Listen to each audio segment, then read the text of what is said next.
everyone, my name is Cynthia. Let's talk books, and today let's talk about nonfiction books that I read during the month of November.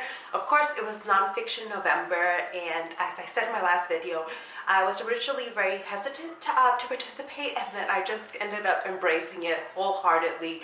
I read quite a bit of nonfiction, and that's why I chose to divide my wrap-up into two, fiction and then a nonfiction one. So today we're going to talk about all the nonfiction books I read.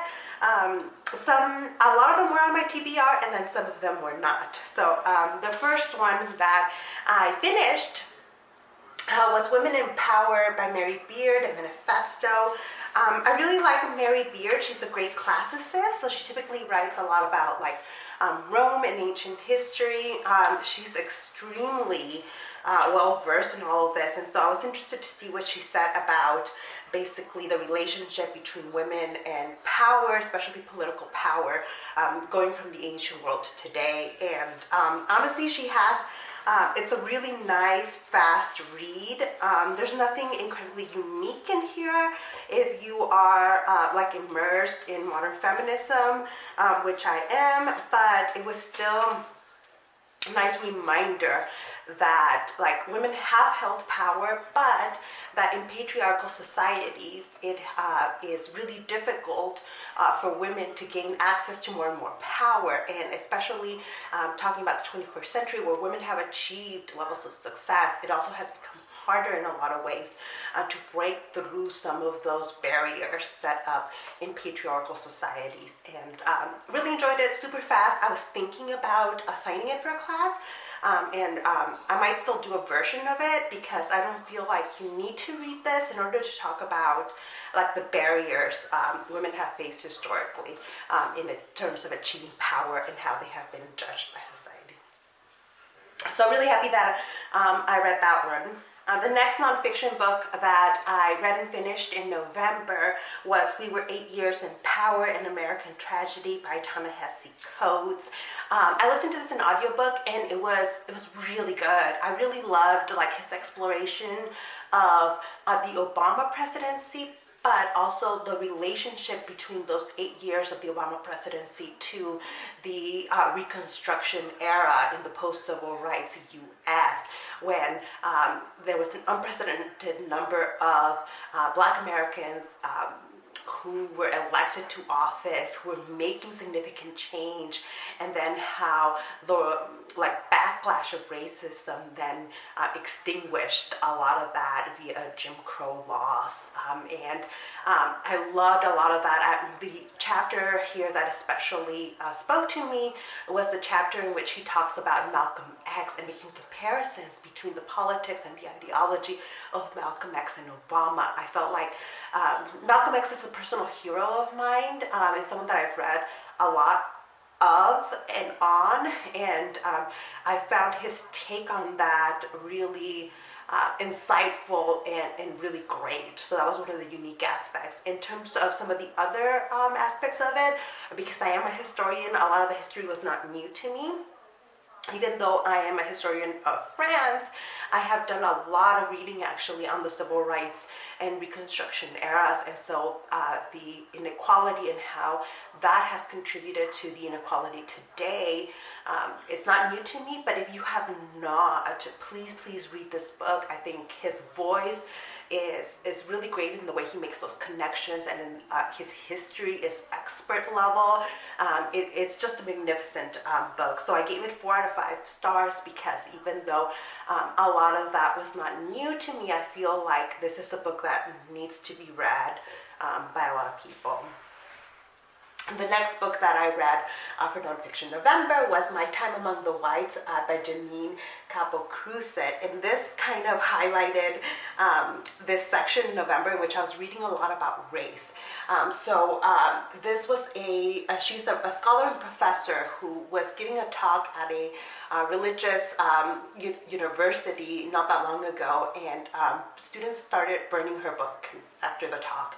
And that's how I first found out about this book. It's a series of essays about really the university experience and about the inequality and racism that she has faced, both within the university system, but then also just as a Cuban American, second generation Cuban American in the U.S. I found that take on it really powerful. I also like one of the things that I look for in like books like this, and then the Coates book is, all right, what do you leave the reader with? I thought the Coates one really left you with a sense of like there are things we can do, but there's not a lot of hope to extinguish racism. And Capo Cruzet also has a lot of that in the end of like, listen, we're embedded in the system, and in order to really change things, people are gonna have to give up power, especially white men. Like they have to give up power, and like that's probably not gonna happen. I identified with a lot of the discussions here also about like first generation college students, about the hidden language and knowledge that if you don't have anybody that has been through that experience, like you come into the university at a deficit. And I really enjoyed a lot of that. I enjoyed her perspective, especially because she goes from her experience as a student to her experience as a professor. And then being kind of a new professor on the tenure track in the immediate aftermath of the 2016 election. I really appreciated her voice.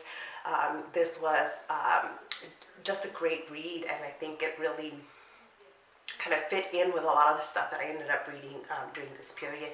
So this is another 4 out of 5 stars. I think it's worth it. Some essays are a little bit stronger than others, but overall it's a good read. The next nonfiction book that I read, I started I must have been like 2 or 3 years ago, and finally kind of came back to it in November because of Nonfiction November, and was able to finish it. It is the Book of Joy.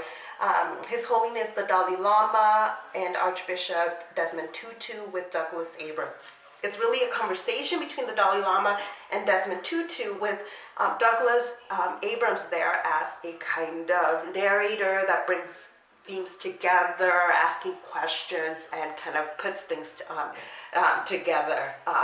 This takes place over a series of several days, and then with some of these men, like Abrams has had relationships with them, so that he brings in some of that past experience with them into the story. The main thing that they want you to take away from this book is that we live in a very complex, difficult world, but that even with all the tragedy and horror and all the bad things that happen on a day-to-day basis, that you can still find joy, and it is different than happiness, and it's something that you have to work at, but that it is attainable. And a lot of it is about moments of introspection, and about setting joy as a goal and being intentional about it. For some of the discussions, religion plays an important part, prayer, a relationship with God, but not always. They also just talk about meditation and about, how some of this can occur outside of the religious context. So I really appreciated that, because I am not a particularly religious person. I am Catholic, but at the moment I'm not a practicing Catholic, and I still found meaning in it here, and useful kind of introspection and advice that I could take from it. Okay, back to the theme of race. The next nonfiction book that I read and finished in November was How to Be an Anti-Racist by Ibram X. Kendi. I hadn't read anything by Kendi before, so I had marginally heard about the word anti-racist in the past. I've seen other people review his work, and so I was coming into it kind of knowing very little about it, but being extremely interested in this idea of anti-racism, and kind of gaining some practical insights about how we can be anti-racist. And this book gave me a lot of that. There was quite a bit of overlap with the Coates book in terms of talking about the history of inequality, because it's really easy when you don't know or you don't understand the history, you haven't studied it in depth, to think, slavery happened so long ago, my ancestors had nothing to do with it, or maybe they did, but like that's generations in the past, and now is now, and everybody has equal opportunities. Well, they don't, and a lot of it has been built over centuries of inequality, and when you have centuries of inequality, it's really hard to really see it then, right? The inequality has been built into the system. It was there from the get-go. The system was built to be unequal, but in a modern era, it can be hard to see that, and both Coates and Kendi bring that into the discussion. They both understand that history so well.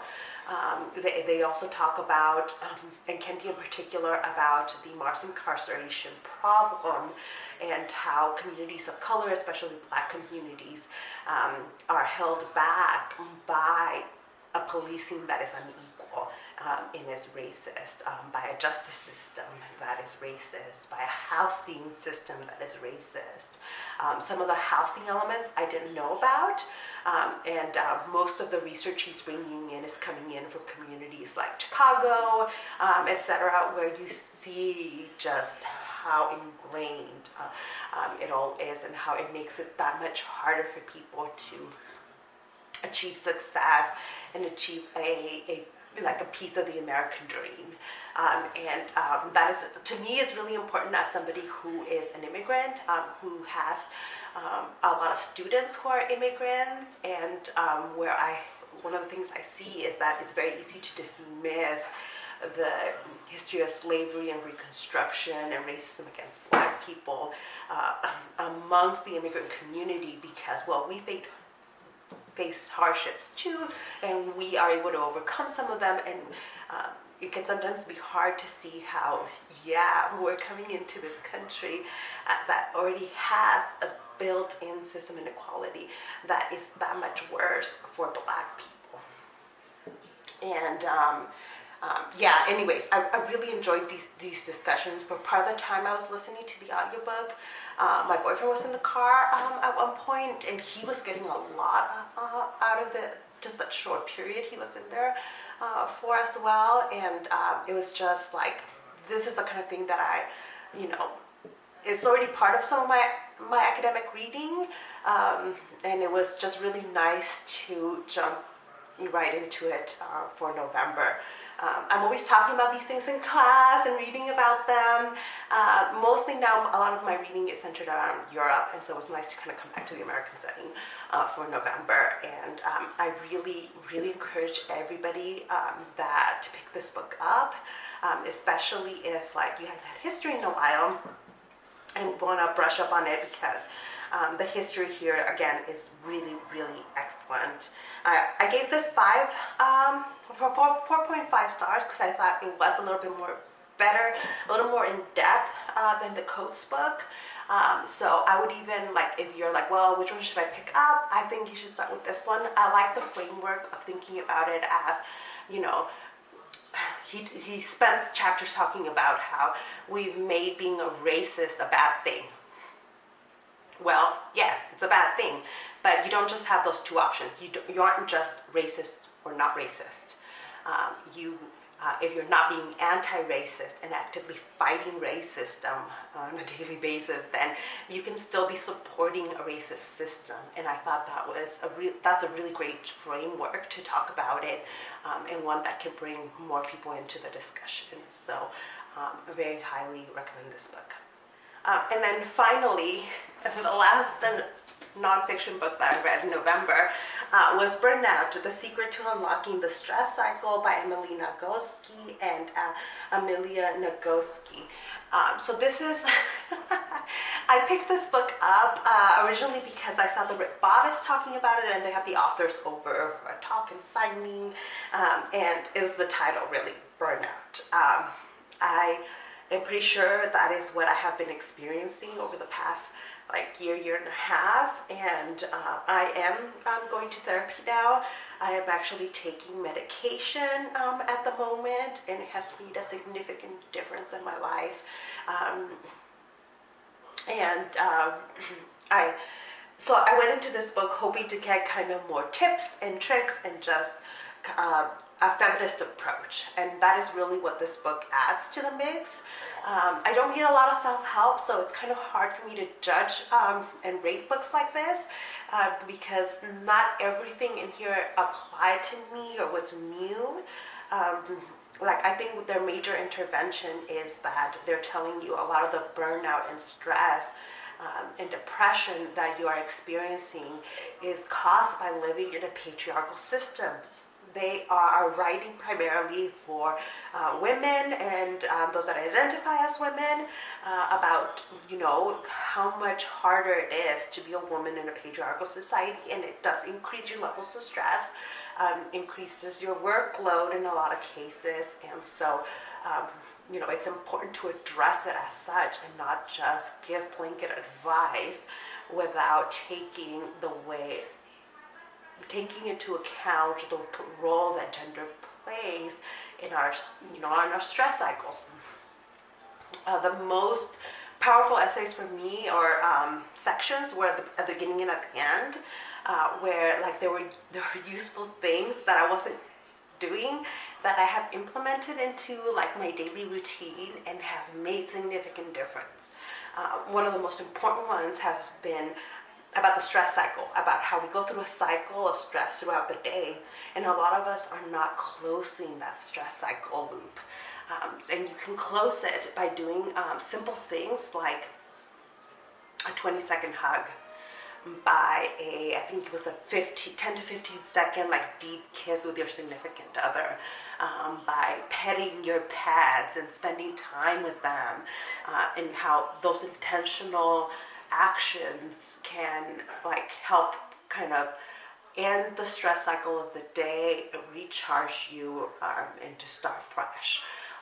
And that has really helped me in the evenings, like coming home, petting the dogs, kissing my boyfriend, and having it be intentional. Like, we're both doing it because we're happy to see each other, and like, okay, our stress is over for the day. Even if we still have things to do, even if they're stressful, things will still pop up. It is us coming together and saying like, okay, we're with each other again, and this is great, and kind of focusing on those happy things.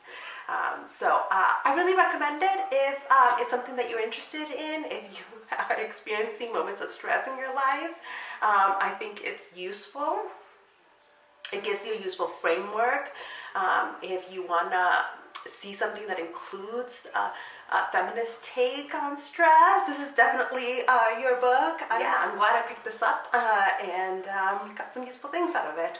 So that is it. Those are all the nonfiction books that I read in November. A lot of you actually commented on my Nonfiction November TBR about some of my academic books.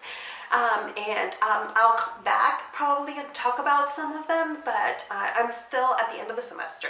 I have about a week, maybe a week and a half left of work. I still have to administer final exams and then grade those. So I am not quite ready to go back and reflect on academic reading yet. Because of that, I feel like my academic life has to end before I can sit back and reflect on that. So I'm thinking about doing a video more on the academic reading that I'm planning to do over my winter break, and reflecting back on the things that I have been working on. So if you're interested in that, let me know down below so that I know that there's enough interest for me to make a video, and keep an eye out for that, because I tend to keep my academic and for fun reading separate, but if people are interested, I'll bring it in and discuss it a little bit more in the channel. But if you've read any of these books, if you haven't and plan on picking them up, let me know down below. I'd love to chat with you all about them. Thank you for watching, and I'll see you in the next one. Bye.